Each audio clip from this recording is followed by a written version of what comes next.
Viktor Orban has made a surprise visit into the capital city of Ukraine, into Kyiv, and has met with Volodymyr Zelensky, coming on the heels of a lot of contentions that's been happening between those two over quite a number of months. Was very surprising, and especially given the statements that we've been reading that are coming out of that. We're trying to get some of the sound out already. Hopefully, at some point, we'll be able to bring you some of the actual interviews that they've been saying, and the press conference that they had. We're still trying to find one that's translated. But what we do know already is, according to the Washington Post, that Viktor Orban has come with a message that he wants Zelensky to make an immediate ceasefire. That goes in the face of many things that we've been talking about, of what the war has been going on, with what Zelensky has been saying, a lot of which we're going to talk about here shortly.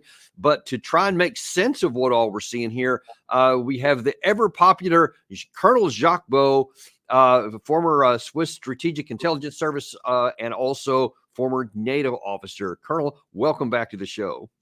Thank you. Thank you for having me back to your show. Thank you very much. Always a pleasure for us to have, because your insights and your understanding of things is just almost unmatched, and we're always grateful for it. And this is a great one here because we've been, there's been lots of issues and a lot of bad blood between Zelensky and Orban. Most recently, I think on the June 27th, just a week or so ago, there was a little bit of an exchange there, which Gary's showing right there, on one of the European meetings, and there's a little surprise that he showed up today. First of all, I want to know if you have any understanding of what led to this and what you've heard that's been discussed so far. Well, I think, first of all, what we have to understand is that Viktor Orban has a very special relationship with Ukraine as compared to other leaders in Europe. And the reason is that Hungary is one of the few European countries that have a minority in Ukraine. And this is sometimes forgotten in our media. Of course, you know that Ukraine is made up by many minorities. The most important one you have the two most important ones are the Ukrainian one, the one that is in the center and north of Ukraine, and the Russian one, which is the second largest minority in the east and the southern part of the country.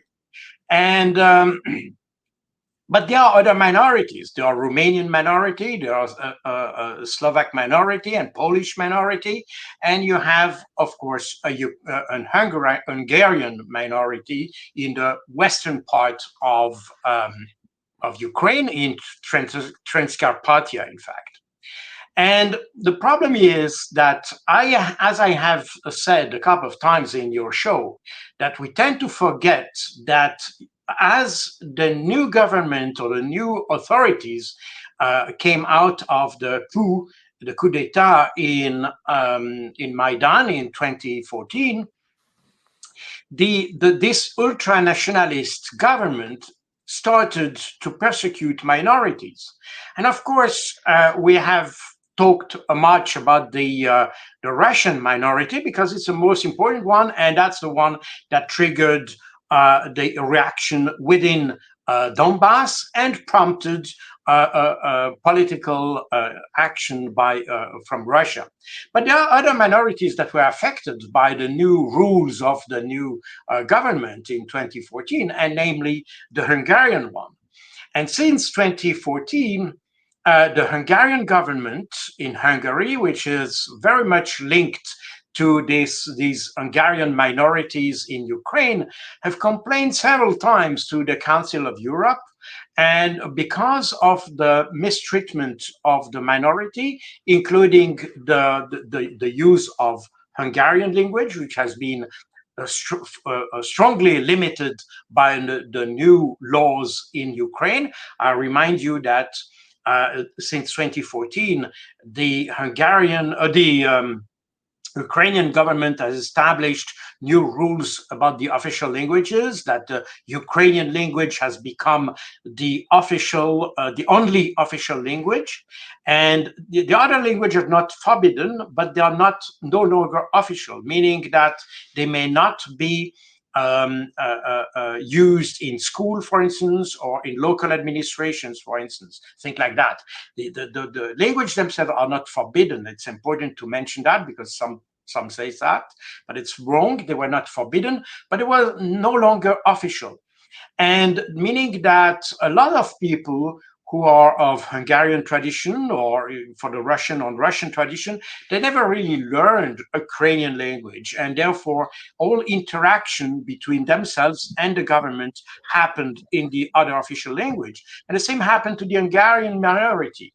And since 2014, this has disappeared and has led to several problems and demonstration, protests, repression, strong repression, and very violent repression against the Hungarian minority. And that has led to tensions between Hungary and Ukraine. And that's the reason, by the way, why, for instance, Viktor Orban refused to let Western weapons transiting through Hungary towards Ukraine. All the weapons that are provided by US, by Germany, and so on and so forth, all these weapons transit through Poland and Slovakia, sometimes through Romania. I mean, for instance, the French have several bases in Romania, but they don't transit through you. And what is so? I understand that Orban has some concerns because of the sizable Ukrainian population. I think he said in an interview I watched a week or so ago, he said it was around 200,000. He noted that many of them were being drafted into the war, that many of them were dying in the conflict. So he has a lot of concerns. But what is the benefit, or what is the intent, maybe a better word, for Orban not to allow NATO weapons to transit his country? Because he feels that he is feeding the repression against its own minority, if you want.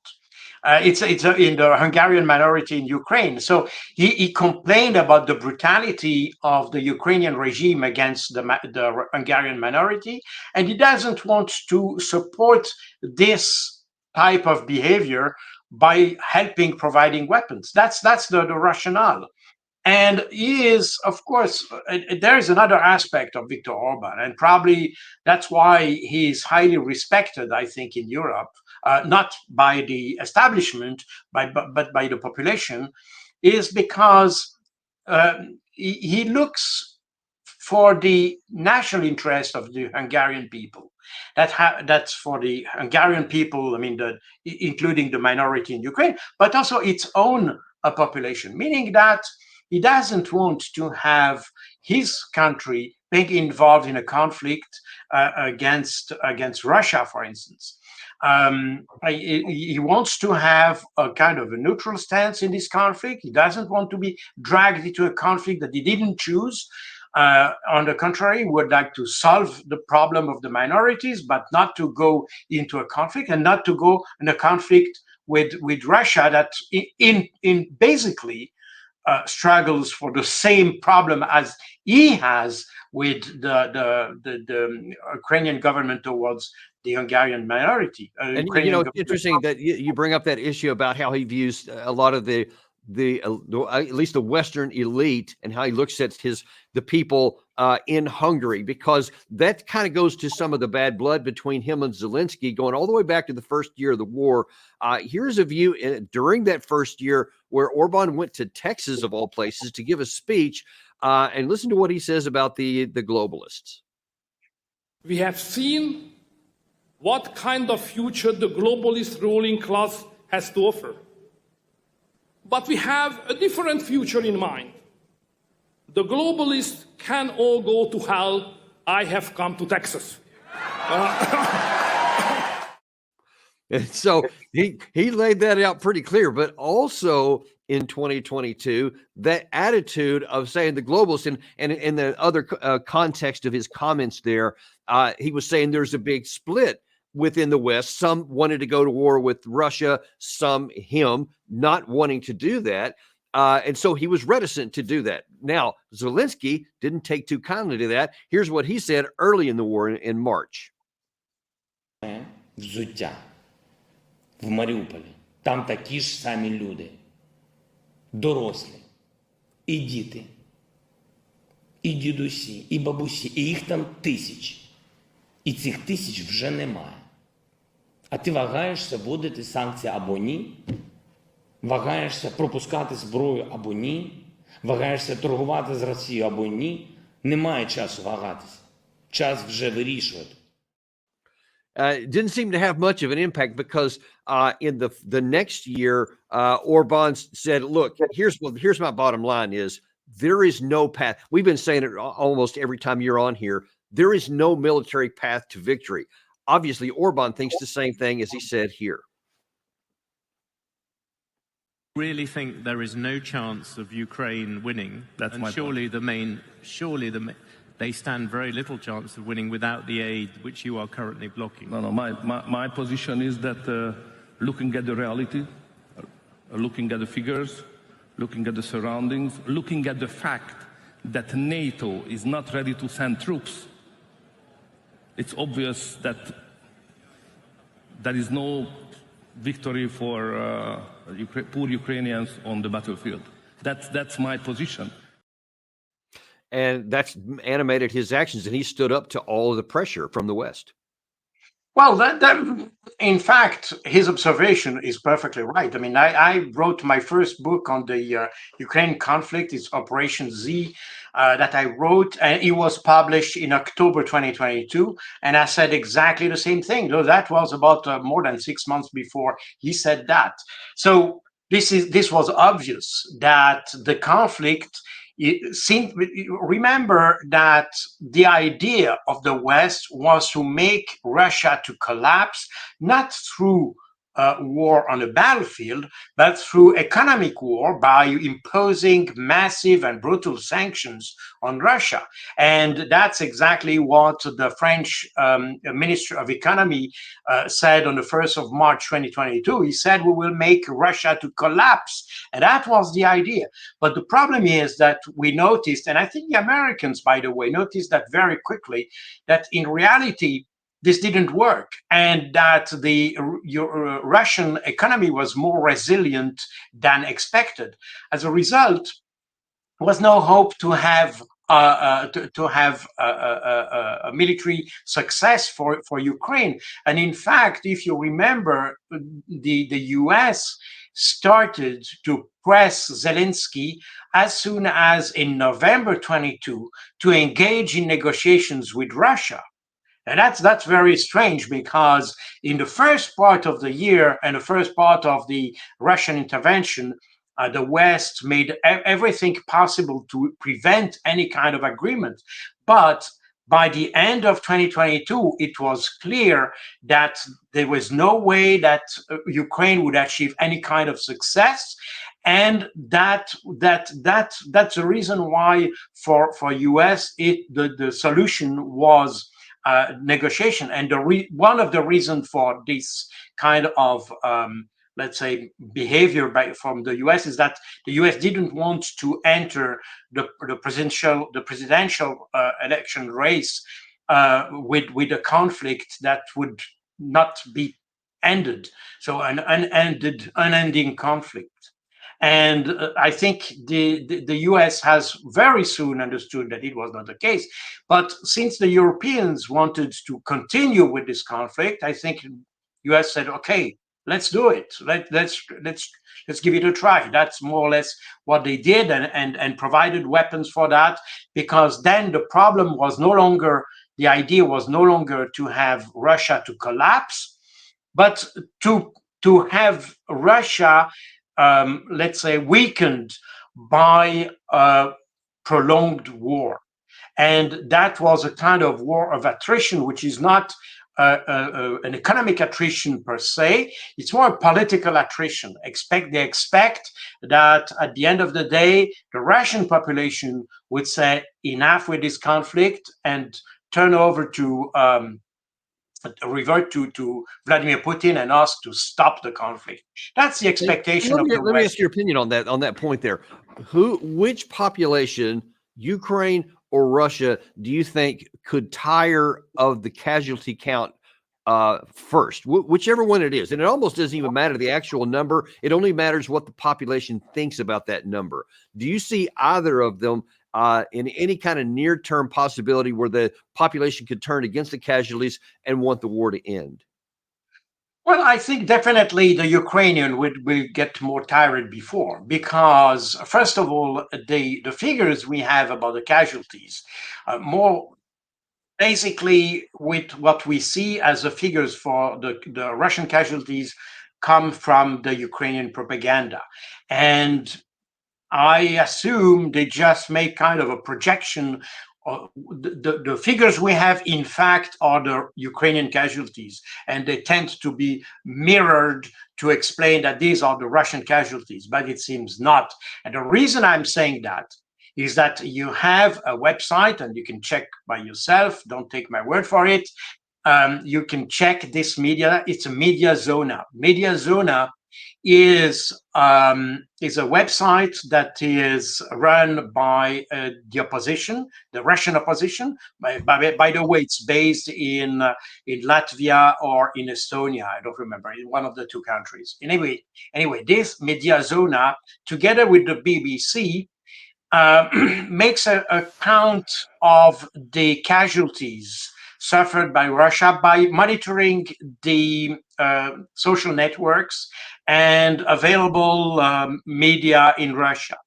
And based on that, they monitor all the obituaries and things like this in order to have, let's say, a picture of the number of casualties of the Russians. And they come to figures that are about 10 times lower than the one we see in the New York Times or Washington Post also. And therefore, we can assume that the ratio between the casualties in Ukraine and in Russia is probably 1 to 10.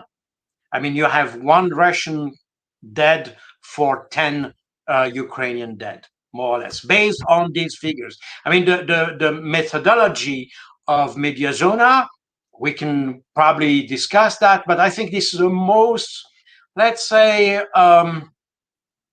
the most serious methodology we have to count. And, to your point there, I saw, I think it was just 2 days ago, the New York Times was reporting that British intelligence has been saying that the Russians are sustaining an unimaginable ratio over the last month or so of 1,200 dead per day, and they're just astounded that they can keep fighting. And yet I haven't seen any physical evidence of it. And what you're talking about, Media Zona, seems to be completely contradicting that. And then one has to answer or ask the question, what's the value of that? What's the purpose?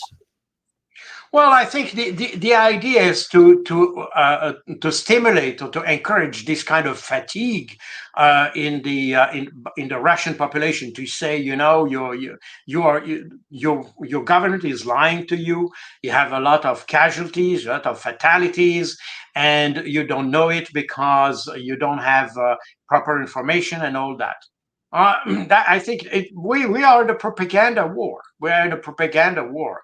There is no. It seems to me, though, Colonel, it's you have to be smart about how you have a propaganda war. If you're doing stuff that's self-evidently not true, it makes you look stupid. And so when we say, and I've seen this, I'm not talking literally the entire war. Russia's suffering 1,000 casualties per day. Now it's 1,200. They just keep saying that over and over. And yet you see the line continuing to move to the west. And so at some point you got to say, you guys are just stupid and no one's going to believe you.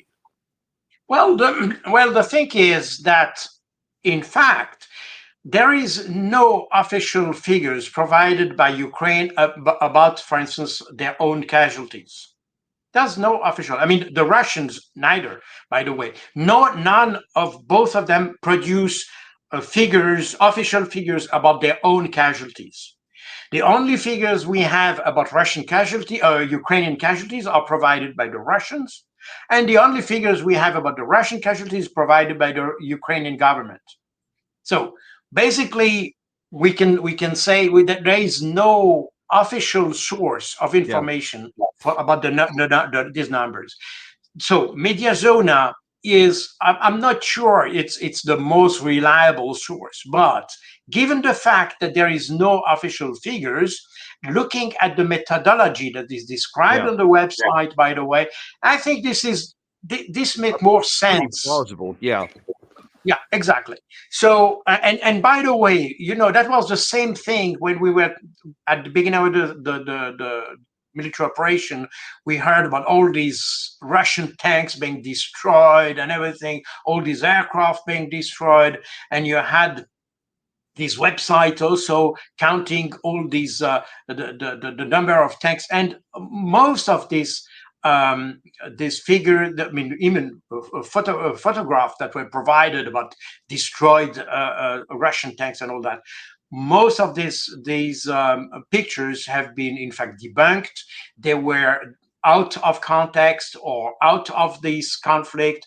Even you had pictures of Ukrainian tanks, but they were labeled as Russian tanks. So there was all kind of manipulation in that. So we are in a propaganda war. Again, the name of the game is to have a regime change in Russia, remember. So the idea is to inform or misinform the Russian population so that the Russian population would say stop to the war.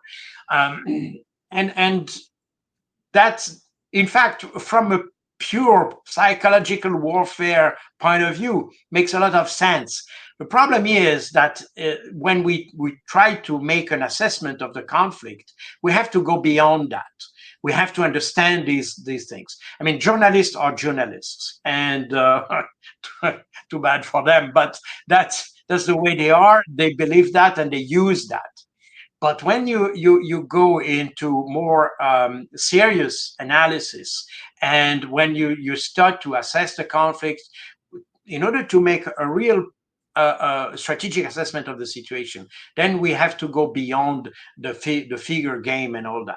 And it's ironic, Colonel, is that we were talking about this a little bit before we came on the air, about the differences in the level of analysis and statecraft, like 30 and 40 years ago, during the Cold War, when you and I were both actually serving nearly the same time, as opposed to now. And I'm going to take that example you just gave as a point here, that the propaganda war, or whatever the intent or the desire is for some in the West, was to actually get rid of Putin, to have a regime change. And number one, that is just so bizarre to me, because it even the mentality, the thought that there would be someone else that would rise to power in Russia that would somehow be amenable to the West is just ludicrous if they spend any time at all looking at Russian politics and seeing the other players on the board. It could get a lot worse, but there's no prospect that it would suddenly get better. So why would you even want to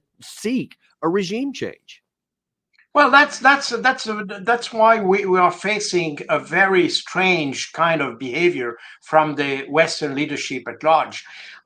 It's totally irrational, and it's even more irrational that all this is based on the assumption that Vladimir Putin is a dictator, and that people hate dictators, and therefore the Russian population should hate Putin. And even though that, if in the various my books, I explained that looking at the figures, the polls that have been made in Russia, and namely I take the figures provided by the Levada Center, which is a poll organization, I mean a company that provides polls in Russia, which is considered by Russia as a foreign agent, because in fact Levada used to be, I don't know if it's still the case, but a couple of years ago, it was still funded by the National Endowment for Democracy, which is funded by the US government. And that's a reason why it's considered as a foreign agent. Now, if you look at the figures provided by the center, you will see that the popularity of Vladimir Putin, especially, I mean, before the Russian special military operation, the popularity was roughly around 60%, probably a little bit more, 65%. And just after the start of the special military operation, the popularity of Vladimir Putin raised to 80%. And since then, it has never been under, with the exception of in October 2022, as you had the event in Kharkov and in Kherson. And that made the popularity ratio to go to something to 77% or something like that. Yeah. But now, since a couple of months, it's above 85%. So the population is strongly in support to Vladimir Putin. And something we should take into account is that all the terrorist attacks that were sponsored or helped or provoked or done, or we can use the verb you want, by Ukraine and the West in Russia. I mean, the attack against Vladimir Dugin, the daughter of Dugin, Tatarsky in Dagestan, also recently in Crocus. Right. Exactly. All these attempts to make terrorist attacks has in fact increased the support of the Russian population to Vladimir Putin. And the support to the war has increased because, the Russians don't forget that is a population that suffered 22 million casualties during World War II, meaning that this is a population which is used to resist, and they are extremely determined when it comes to national security, and they are not getting influenced or weakened by any attempt to influence them through terrorism or that. That will have exactly the opposite effect, and that's exactly what we're witnessing. Yeah, which I guess underscores the issue. And actually, one of our viewers told me here just I guess during this broadcast here on a text message that Russia is whatever the actual number of casualties are, whether media is on his right or whether it's maybe more than that, who knows. But he said the Russian population will be able to sustain this for another 20 years if it came down to it, because of, I think, the very thing that you just said there, and that is crucial, vitally important for the West to understand when they're starting to form policies. And that gets me back again to Viktor Orban, because he seems to be aware of some of these things, and he keeps talking over and over. In fact, Gary, if you can play the one of him where he's trying to opt out of NATO support. I want to show you what he said there. I want to talk about something on the backside. Azt látom, hogy Magyarországnak mindenképpen ki kell maradni abból az akcióból, amit a NATO úgy hív, hogy a NATO ukrajnai missziója. Ha abban mi csak a kis hújunkat is beletesszük, akár csak a tervezési fázisban is részt veszünk, be fog bennünket szippantani. So there's no path to victory, as we had him saying a second ago. You see him saying there that, look, that this just can't be won. So he recognizes a lot of those things.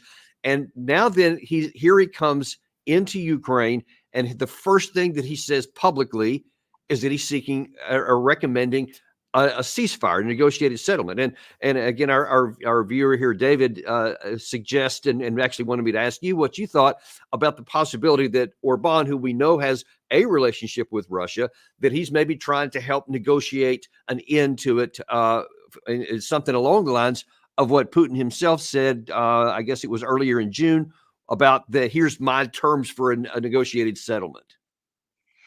Well, the thing is that, as you have noticed, since the beginning of the special military operation, the world has been polarized around this. But so that's what we know. But what we tend to ignore is that we have cut almost every line of communications with Russia. And meaning that today, even if we wanted to resume some kind of diplomatic relationship or some type of negotiation, who would do that? I mean, I told you that in November, as early November 2022, the U.S. started to press Zelensky to start negotiation. The U.S. didn't want to start that themselves because that would be just a losing face, in fact. So they prefer to press the Ukrainians to start something. And the Ukrainians now are exactly in the same game. They don't want to lose face also towards the Ukrainian opinion, and therefore there is no real communication lines. We had very recently, you have Lord Austin calling Belousov, the Minister of Defense, but this is the rare. I mean, that was the first time since Over a about year. 15 Yeah. years, exactly. Right. So, meaning that we don't have any channel of communication. And the problem is, in such a situation, do we try to get a kind of intermediary or mediation, or a mediator somehow? And there are only few candidates for that. I mean, China could be one, but this is a mediator that probably the US would not accept. Turkey could be one because they tried to use this kind of behavior between the two blocks, and Hungary. And the Swiss could do that. I mean, historically, the Swiss could have done that. The problem is that the Swiss have been so reckless regarding the use of sanctions. I remind you that even today, Switzerland has more sanction on Russia than the EU, and even more than Australia or Japan or things like that. I think today the first three sanctioning countries on Russia is the US, Canada, and Switzerland. So that means that Switzerland, that used to be neutral, and a neutral country, and that's exactly what, by the way, Alan Dulles, who used to be the director of the CIA in the 60s, remember that Alan Dulles was also the head of the OSS during World War II. And he understood. The center of gravity is the civilian population. And if you Sorry about that. Please continue. Oh, sorry. And Alan Dulles understood the value of having a neutral country as a kind of exit ramp for conflicts, because that provides a very interesting way out of a conflict by involving a neutral country. But Switzerland has not lost this position. Now, Orban can do that. Orban is part of NATO, is part of the EU. He has maintained good relationships with Russia. I remind you that Hungary still receives the Russian gas through Turk Stream, so from the south. Since the one of the two pipelines, the pipelines that used to drive the gas through Ukraine, one of the two has been shut down by Ukraine. The other one is still active, but it goes to Slovakia and Austria and Poland, I think. But the southern pipeline, Brasvo or Brotherhood, has been shut down. So Hungary still. Let me ask you this: so what taking him, and let's say that he wants to try to play that role, and evidence implies that he does. What do you think is going to be the level of success when he's going to go? So Gary showed you those clips a second ago from December 2023, from June 27th, this past a week or so ago, when there's obviously some friction between the two here. Given that 3 days ago, here's what Zelensky said about his current focus of the war. The world has enough power to force Russia into peace. And in particular, defending the Kharkiv region from the Russian offensive, we have proven that the determination of our partners truly helps. Strikes on the Russian border areas helped protect lives.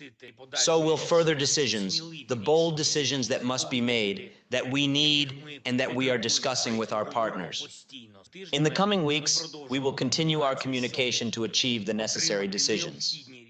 Okay, so just on the surface of it, he's basically saying, no, I'm just going to ignore everything that's going to happen. I'm ignoring all of my casualties, the imbalance of the number of casualties that the Russians have suffered, the millions more Russians that they have to pull from for future. I'm going to ignore all that, and I'm going to keep going.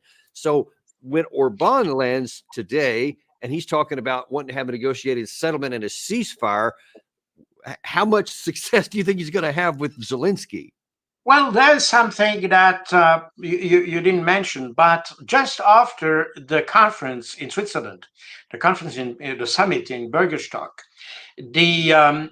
we noticed obviously that it was a failure not to invite Russia to such a meeting, and that's the reason why this summit has only handled only 3 points of the 10 points formula of Zelensky. And after the meeting, the Swiss authorities, but also Zelensky himself, said that in fact, to have any chance of success, we should have another conference, but then to invite Russia to the conference. And that is, I think, the important point.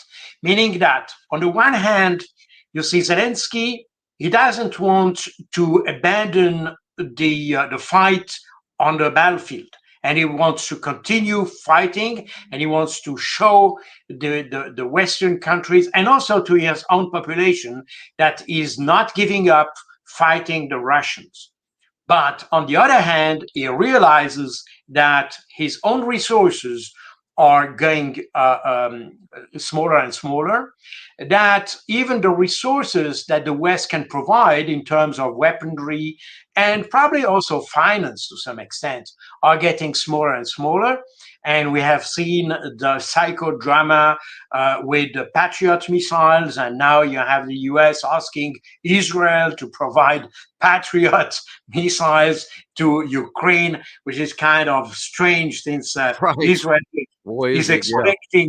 expecting a war with Lebanon and Hezbollah.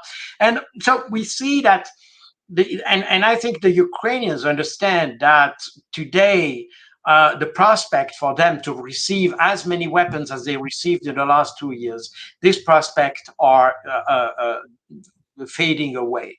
So meaning that they have to find a solution. And they also see that despite all the determination and also the bravery, because to some extent we can talk about the bravery of the Ukrainians, he will not stop the Russians. And if the Russians are constrained to continue fighting against Ukraine, the only solution, and I think I've said that many times now, that the fact that the Europeans want Ukraine to continue fighting, the only option for Russia is to completely destroy Ukraine. And that's what we are witnessing now. And therefore, Zelensky understands that if he wants to save or to keep a part of Ukraine, he has to find a political solution. He will And not. let me add one more level of pressure on Zelensky. This headline also, this was on NBC News earlier today, talking about that there was another coup attempt thwarted in Ukraine right on the eve of Orban's arrival here. And that's at least the second one in 3 weeks that I've seen publicly. I don't know what may have been going on behind the scenes, but I wonder if you could talk a little bit about the potential risk that he has, Zelensky, if he continues going down this path of even internal potential like coups or people that are unhappy with these casualties and him wanting to continue on. Well, how much does that play into his decisions? Well, in fact, Zelensky has an extremely uncomfortable situation. He's sitting between two chairs. He is sitting between the chair that tells him to negotiate with Russia. And that's something, by the way, remember that he was elected with the program of making peace with Russia. But 1 month after his election, in the media, the Ukrainian media, Dmitry Yarosh, who was the leader of the Pravi sector, and he's now the leader of the Ukrainian Volunteer Army. This is a Ukrainian army which doesn't belong to the Ministry of Defense. It's not subordinated to the Ministry of Defense. It's a extreme right-wing army based on volunteers. They are very well armed and they fight along with the Ukrainian army. But it's a very strong force. I mean, at the beginning of the military operation, it was something between 20 and 40,000 combatants. So it's not negligible. And so these guys said in the media that if Zelensky would negotiate with Russia, he would be killed, and he would be hanged on the highest tree on the one of the avenues of Kiev. So that was officially and openly said. So Zelensky knows that if he tries to negotiate with Russia, he might be killed. Remember also that in the very first round of negotiation that happened as soon as in the end of February 2022, just one day after the beginning of the special military operation, Zelensky called the Swiss foreign minister and asked to organize a peace conference.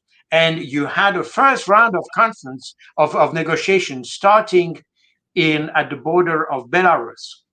Remember that the Ukrainian negotiators were killed by the Ukrainians themselves. And this was confessed by Kirilo Budanov, who is the head of the military intelligence, Ukrainian military intelligence, because one of the negotiators was an agent of the military intelligence. And he was killed by the other intelligence service, the not intelligence, but security service, the SBU, and he was killed. And you had during that period, I mean, end of February, early March 2022, that a couple of these guys who were wanted to negotiate with the Russians, they were bluntly killed in the street.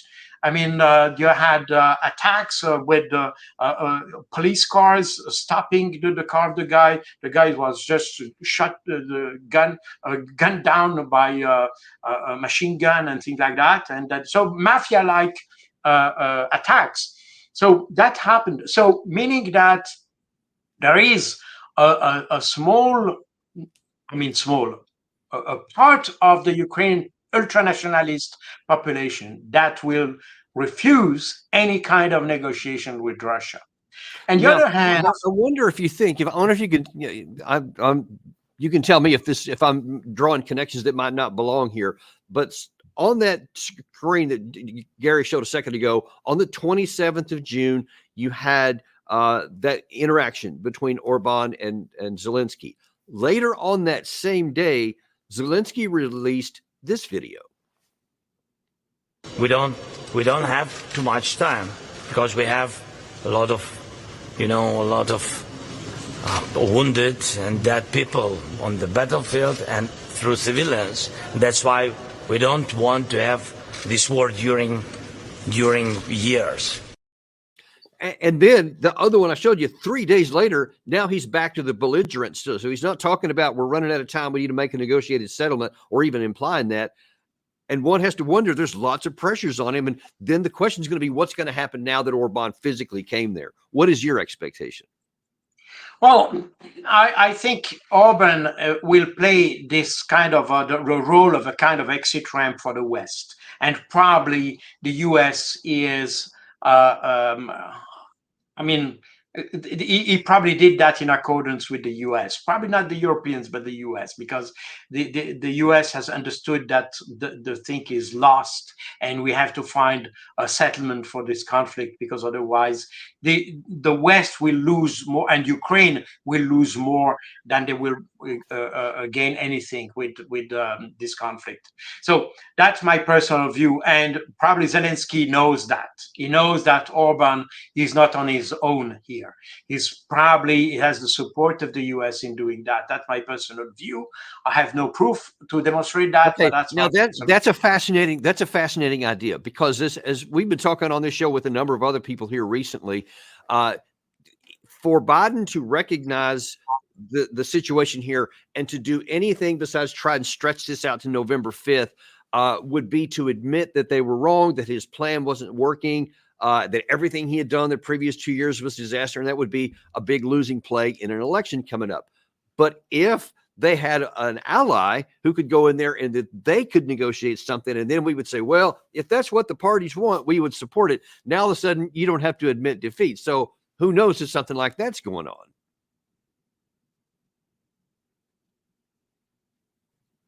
If we, I think we may have, I either I That's froze him exactly up and the thing. okay, there we go. Do you see me? Okay. I do now. Yeah. I think there is. Yes, I think it's a good idea to have a proxy to have this kind of negotiation, because Zelensky, and that's the other share bit on which he's sitting at the same time, is because there is a reality, and he sees that there is the population, the Ukrainian population, is no longer ready to go along with him. They don't want to fight anymore. You had recently a few battalions who refused orders on the battlefield. So that's what you call a mutiny in technical terms.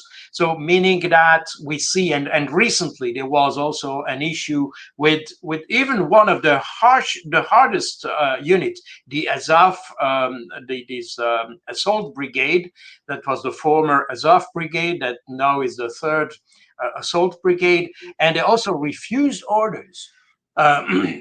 Yeah. So meaning that you see within the Ukrainian armed forces, you have a reluctance to go into fights that are desperate fights. They are ready to fight, but not into desperate fights as we had in Bakhmut, where the Ukrainians sent troops that we knew they would die. We knew from the very beginning. And that was even reflected in some English paper, by the way, that the soldier complained, an officer, an Ukrainian officer, said that he didn't understand why he should fight for a position that everybody knows that they would leave that position within a few days. So they had to defend that and lose soldiers to defend this position, and although they knew that this position will be abandoned within a few days. So this, for a lot of Ukrainians, this doesn't make any sense, and for this reason, Zelensky understands that his resources are limited in time. So what do you think is the prospect that this visit by Orban accomplishes something? I think I don't have the crystal ball, but I think that if Orban can start a process, and if Zelensky understands that this is the opportunity that he was looking for when he was talking about organizing a next conference, that could lead to this the conduct of this new conference involving Russia. I mean, the Bergenstock II, the second summit, not to discuss the 10-point formula of Zelensky, but to have a new discussion about the situation, probably based on the reality on the ground, because Russia will not give up the idea of discussing the situation as it is, not to have kind of a fictitious situation where the Russia would leave all that. So now, Vladimir Putin said very clearly that he will not negotiate less than the occupation of the four oblasts, the four regions in the south. That's Kherson, Zaporozhye, Donetsk, and Lugansk. Those four regions are under or will be under Russian rule, and that's what he said. He said that just before that was the 14th of June, when addressing the foreign ministry officials, and he said that that's the minimal baseline, and that's we have now to take that as a baseline for the discussion. Then diplomats should do their work, but that's what the Russians want. They have put their condition on the table, and that's the way it is. Now, and you know, to add to this, I think that I'm starting to, even as you're talking here, I'm getting the idea this could be a golden moment. This could be a start of something, because on top of everything you've just mentioned here, you also have the fact that this presidential debate in the United States last week, where the now leader in the polling, Trump, unequivocally said, I will have this thing over before I even come in. That part's ridiculous, but obviously his full intention is to bring this to a conclusion. So unless there's some magic formula to win in the next 4 or 5 months, the only path for Ukraine is to get the best deal they can now while there's time. So I think they could be onto something here. Well, we could have some kind of situation like the one you had just before the election of Jimmy Carter in 19 that was 1980, wasn't it? 80 that 1980 when the team of the following president Carter. that was Reagan. Yeah, The Reagan team, in Yeah, fact, yeah, yeah. they negotiated with Iran the release of the hostages so that they managed to have the hostages released the day after the election of Reagan, and that was engineered by the Reagan team, and it's just to show that, in fact, the President Carter team was not able to handle the situation. So we may have a situation like this engineered by the Trump team to solve the problem. And that's probably the reason why now Zelensky understands that, as you rightly said, this is a golden moment for the negotiation. And, you know, we have to go back to reality. On the battlefield, Russia is winning. They have the upper hand. That's no discussion about it, despite all these fancy figures we hear about the number of casualties, number of tanks destroyed and all that, which in my view, looking at what we have on the various channels that monitor the situation, this is not confirmed in any way by those who are really monitoring the battlefield on a day-to-day basis. So I think we are in the, as we said before, in a propaganda war regarding the number war. But so Russia has the upper hand, and we have to count on with that. There is no alternative way, and therefore I think Zelensky understands that as well. And there was also a few weeks ago one of the Ukrainian, I don't remember, probably it was Podolyak, but I may be wrong on that. That he said that in any if we want to end to the conflict in Ukraine, we have to count with some losses of territories. So there's some territories have to be abandoned.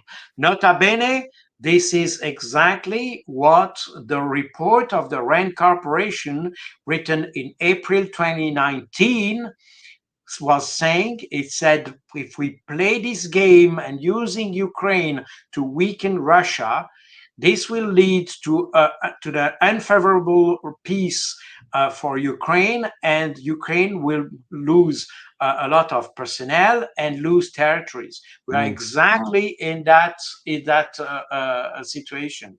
Wow. So those analysts of the RAND Corporation understood very well the impact and, let's say, the drawbacks of having a strategy that tries to weaken Russia by using Ukraine. Not a good idea then. Well, I guess we're all going to find out what happens next. I'll be really eager to see what kind of press conference these two have after his visit here, what either one of them say, both, and then we'll be watching this going forward to find out if Zelensky's going to take this golden moment or if more Ukrainian people are going to die for no good. In the last amount of time here I have, I'd like to kind of, as a coda, completely change track here because I don't want to lose the opportunity we have to talk to you here. And that is, you mentioned something earlier, and I wanted to come back to it in the other war that's going on between Israel and Hamas, and the potential that Israel could be ready to go into Hezbollah in the southern Lebanon. What is your assessment of that situation? Because many conditions make it look like Israel's about ready to go in there. And if they do, what do you expect would happen? Well, Israel is looking for success. I mean, they have acknowledged that their objective to destroy the military structure of Hamas is not achievable. And that was said by the spokesman of the IDF, by the way, just a couple of days ago. So, meaning that they know that the war is lost in Gaza as they are seeking for some kind of success in the north against Hezbollah. The problem is that Hezbollah is a much bigger adversary than the Hamas in the north. And probably it's probably noteworthy to remind people that just yesterday, I think it was yesterday, that the Arab League decided to remove the Hezbollah from the list of terrorist movement. Oh, I did not see So, that. well, that's in my view, a very interesting development, because that shows that the Arab League, which is Sunni, essentially Sunni, because the Saudi Arabia is probably the main power in this organization, and they decide to remove the Hezbollah from the list of terrorist organizations. They were pressed by the U.S. to put the Hezbollah on this list a couple of years ago. Now they remove it. That shows that the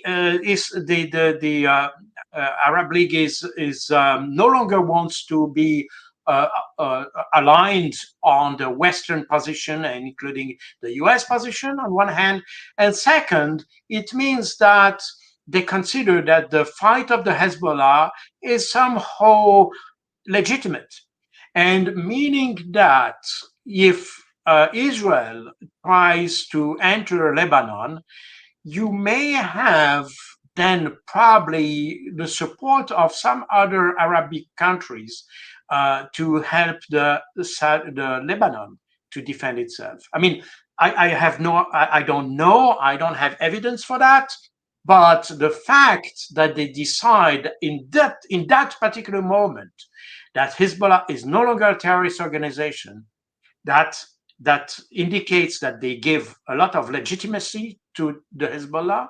They understand this legitimacy, and that opens the door to have a support to Hezbollah. So Let me ask you a question. I was interviewing an Israeli colonel who's in the Air Force Reserve, who had served part of the time during this current conflict.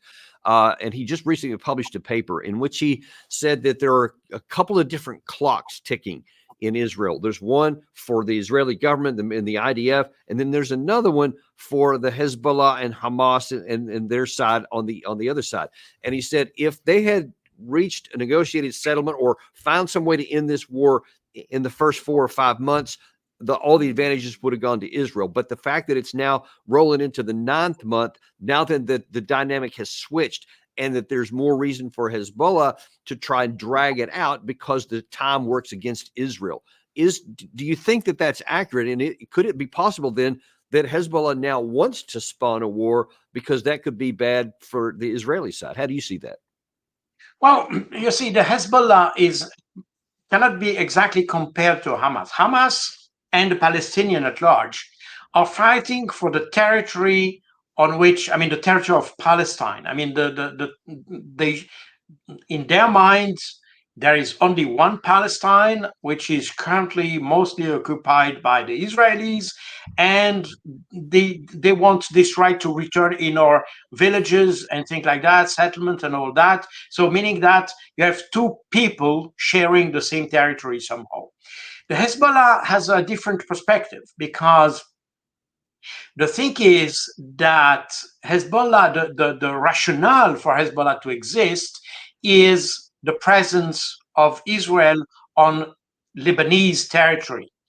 And despite the fact that we say that Israel has left Lebanon in 2005 and so, this is wrong. I mean, most of the territory has been re-given to the Lebanese, but Israel has kept a lot of very tiny territories where they have position observation posts, intelligence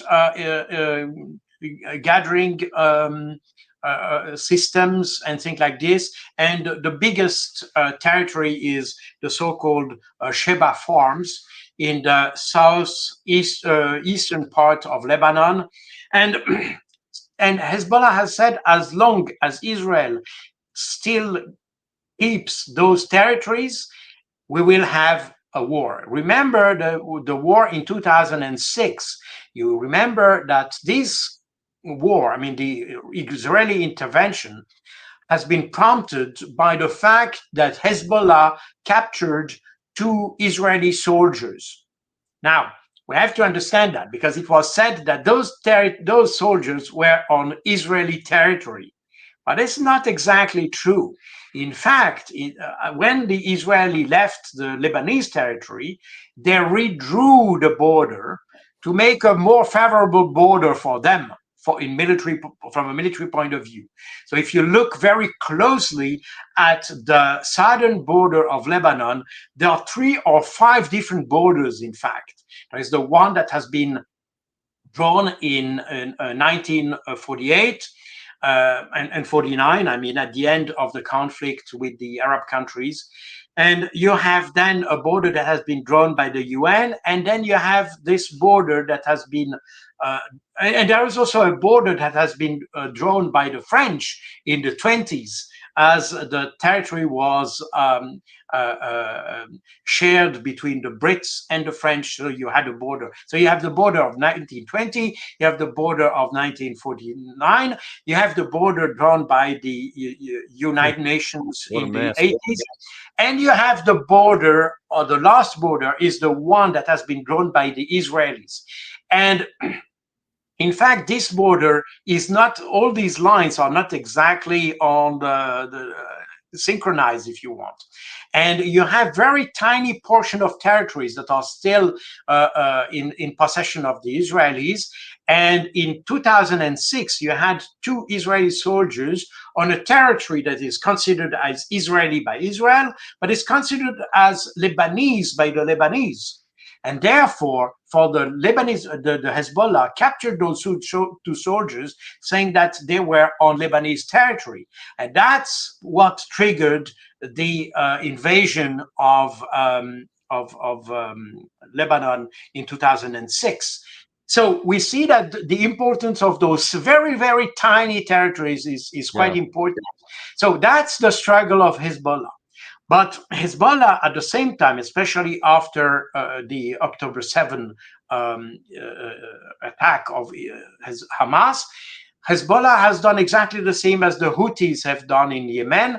They support the Palestinians through actions on the borders. And since the 8th of October last year, Hezbollah has attacked about 1,600 military objectives in northern part of Israel. You have about 100,000 people who have been displaced in northern part of Israel towards the center of Israel. So for Israel, it is a problem. At the same time, which is why it gets to the, so I've got, in the amount of time we got left, I got 2 questions, one quick and one a little bit longer. First question is, what do you think the probability is that Israel is going to launch into Lebanon? So we'll ask that one first. Well, that's the hardest question, because the problem is that Netanyahu is caught in the dynamics now. He has lost in Gaza, and this is clear. He wants some kind of revenge or some kind of legitimacy, and he needs to have some kind of victory to strengthen its political position. So, and on the other hand, you have the US, who tried every effort to prevent this offensive, because they think, rightly, that this may start a new regional war, because, as I said, you may have a support to the Hezbollah and to Lebanon. So I don't know. I have absolutely, because the Israeli government— What does your gut tell you? 20%? 40%? Well, I mean, that's very 50-50, because the problem is that Netanyahu is very irrational at this stage. Right. So then the next question is, whatever the percentage, doesn't matter at this point. If Israel does for whatever purpose to try to achieve a victory, et cetera, what do you expect to happen, i.e., a short, quick war, or something else that could also drag into 6-9 months? No, that will be something worse than Gaza. And probably the Israeli will do a lot of distractions, as they did in 2006, by the way. And now they have done the same in Gaza, and they will repeat the same, because that's the way they wage war, by disproportionately application of disproportionate force. That's what they will do. But the problem is that Hezbollah is probably one of the strongest army in the Near East at this stage. And that will not be without losses for the Israeli army. And that's probably the reason why the military in the IDF thinks twice about intervening in southern Lebanon. Hamas is a very small force, has a very difficult logistic route, and the whole logistics of Hamas is very difficult. But Hezbollah has not these problems. They have the support of Iran, of Syria, maybe other Arab countries. They have a very strong army.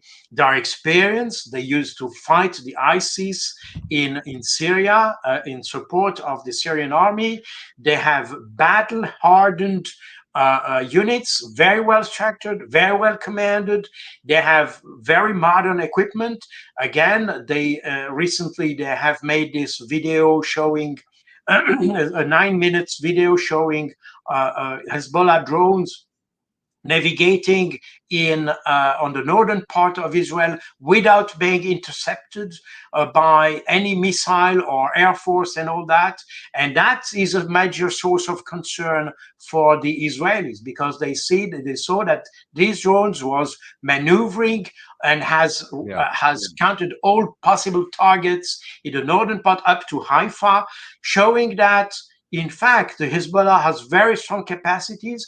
Hezbollah has destroyed Iron Dome facilities, including launchers, showing that the Iron Dome is inefficient against this kind of attacks. So the Hezbollah has developed capabilities to make a lot of harm to the IDF, much more than Hamas, meaning that if IDF or Israeli want to attack Hezbollah, they have really to think twice, because they will certainly do a lot of damage up to Beirut in the southern Lebanon. No question about this. But they will suffer a lot of damage as well. Right. And that's why we just have to hope that some kind of sanity will prevail, that these concerns will be borne out, both from the United States and from some certain aspects of Israel, so that they recognize that the cost would be too great and that they don't go. And of course, I hope that this is opening in Hungary, with Hungary and Orban into Zelensky and Ukraine, will also produce some fruit to end that war too. That is our hope, and we'll see how it all develops, and we'll definitely have you back on as soon as we can as these things progress. So thank you for coming back on today. It's always a pleasure to have you on. That was my pleasure. Thank you very much for inviting me. Thank you. And thank you guys for joining us today. And I'll ask you to come back at 3:00 today. We have MIT Professor Ted Postal back on. He's going to talk about some new information about the strike on the Sevastopol beach a week or so ago, when allegedly a U.S. drone, a missile was fired on there and killed a number of civilians. And then also some other updates on some of the weapons being used. Not going to want to miss that. 3:00 today. Daniel Davis Deep Dive, and we'll see you then.